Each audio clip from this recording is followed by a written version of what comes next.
আবারও জাতীয় নির্বাচন আসছে। উত্তরবঙ্গের কুড়িগ্রাম ডিস্ট্রিক্ট, রৌমারী, রাজীবপুর, চিলমারী, অলিপুর, এই অঞ্চলের মানুষগুলোর ভাগ্যের কোনো পরিবর্তন হবে কিনা আমার জানা নেই। নেতা আসে, নেতা যায়, দল আসে, দল যায়, কিন্তু উত্তরবঙ্গের মানুষের ভাগ্যের কোনো পরিবর্তন হয় না। নদী ভাঙ্গন, দারিদ্রতা আমাদের বারবার আঘাত করছে। আমরা শুধু ভোট দিয়ে নেতা নির্বাচন করি, কিন্তু আমাদের ভাগ্যের পরিবর্তন তারা করতে পারে না।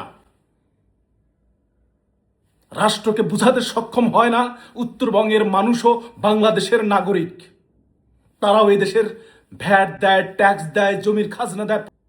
তারা যদি বাংলাদেশ সরকারকে সহযোগিতা করতে পারে সবকিছু দিয়ে, তাহলে উত্তরবঙ্গের মানুষের এই যে নদী ভাঙন, তা প্রতিরোধ করতে পারে না কেন? যে নির্বাচিত হন না কেন, কুড়িগ্রাম 4 আসনে তাদের কথা দিতে হবে, তাদেরকে ওয়াদা দিতে হবে। নির্বাচন হওয়ার পর তার কাজের প্রথম শর্ত হচ্ছে ব্রহ্মপুত্র নদের ভাঙন প্রতিরোধ করা। লক্ষ লক্ষ পরিবার এই নদী গর্ভে চলে গিয়েছে। তাদের ভিটা বাড়ি নেই, তাদের স্বপ্ন নেই, সব কিছু ভেঙে বিলীন হয়ে গেছে। আমাদের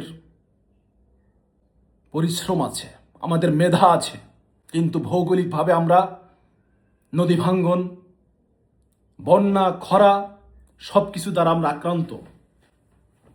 এমন কোনো যোগ্য নেতা আমরা স্বাধীনতার পর থেকে পাইনি যে কিনা শক্ত হাতে হাল ধরে আমাদের এই সমস্যাগুলো সমাধান করতে পেরেছে।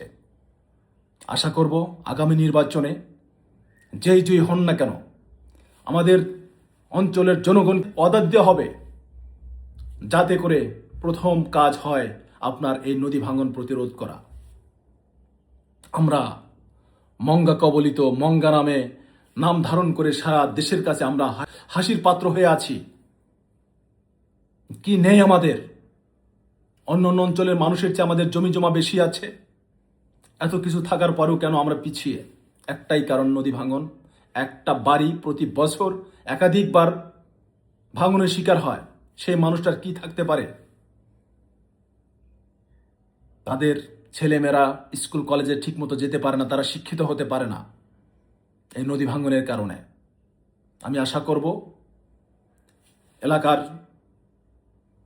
যেই নেতা আমাদের এবার আসুক না কেন, তাকে কথা দিতে হবে, শুধু কথা না, তাকে কাজে প্রমাণিত করে দিতে হবে যে হ্যাঁ আপনি পেরেছেন। তা না হলে জনগণ আপনাকে অবাঞ্ছিত ঘোষণা করবে। আমি নেতা হতে চাইনি, আমি নেতৃত্ব দিতে চাইনি, কিন্তু নেতাদের কাজ করে নিতে চাই। তারা যেন আমার এলাকায় কাজ করে। কাজ না করলে জনগণের জবাব দেবে। আবারও ভোট দেব, আবারও ঠকবো, কোনো সমস্যা নেই।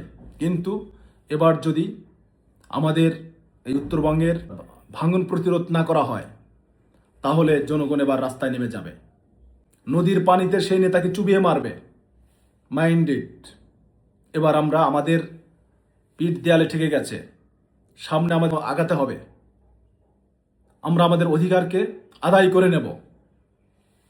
আমার কুড়িগ্রাম 4 আসনবাসী, আপনারা এক থাকবেন, একতাবদ্ধ থাকবেন। আমরা দল চিনি না, আমরা নেতা চিনি না, আমরা চিনি আমার এলাকার উন্নয়ন।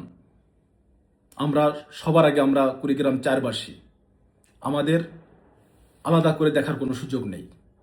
আমাদের স্বার্থে আমরা সবাই এক। সবাই ভালো থাকবেন, সুস্থ থাকবেন। আল্লাহ হাফেজ।